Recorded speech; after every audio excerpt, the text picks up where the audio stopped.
আমি তো তোমার সাথে মজা করছি, আমার কোনো বয়ফ্রেন্ড নেই। আমি শুধু এটুকুই বুঝতে চাচ্ছিলাম যে তোমার কারোর সাথে সম্পর্ক আছে কিনা। তুমি অনেক ভালো মানুষ।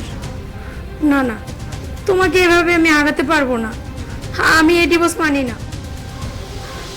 আচ্ছা, আজকে তো আমাদের বাসর রাত, বিয়েটা তো হুট করে হয়ে গেল, সেটা তো তুমি খুশি তো? আপনি ঠিক কথা বলেছেন, বিয়েটা আমাদের হুট করে হয়েছে, তবে আমার বয়ফ্রেন্ড আছে। আপনি আমাকে স্পর্শ করবেন না, যদি স্পর্শ করেন তাহলে আমি চিল্লাল্লা করবো। সত্যি তোমার বয়ফ্রেন্ড আছে? আছে তো, না থাকলে এমনি বলি?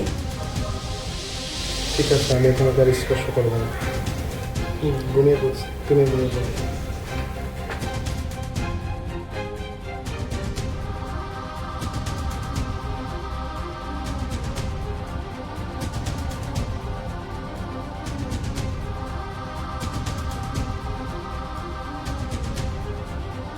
আরে পাগল, আমি তো তোমাকে পরীক্ষা করলাম। আমার কোনো বয়ফ্রেন্ড নাই। কালকে সকালে তোমাকে সবকিছু আমি জানিয়ে দেব।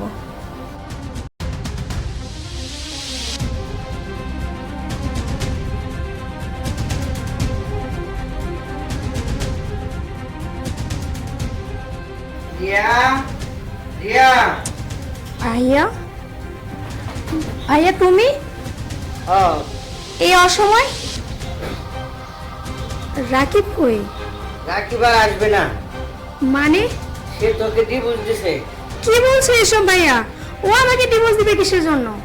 তোর যে বয়ফ্রেন্ড আছে সেটা তুই আগে বলবে না বিয়ের আগে? ভাইয়া, এটা তো আমি মজা করেছি। শুন, সব বিষয়ে মজা করতে নাই, একটা সিরিয়াস জিনিস রে তুই মজা করলে আর বিষয়টা কত দূর হলো চিন্তা করছস? এখন আমি কি করব? আর কি করার, যা হওয়ার তো হয়ে গেছে। কখনো এইসব সিরিয়াস জিনিস রে মিথ্যা কথা বইলা কখনো করবে না। একটু ভুলের জন্য কত বড় একটা সর্বনাশ হয়ে গেছে।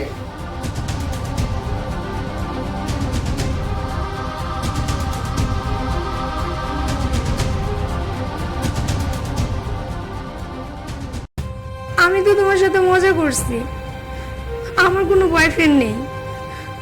আমি শুধু এটুকুই বুঝতে চাচ্ছিলাম যে তোমার কারোর সাথে সম্পর্ক আছে কিনা। তুমি অনেক ভালো মানুষ। না না, তোমাকে এভাবে আমি আগাতে পারবো না।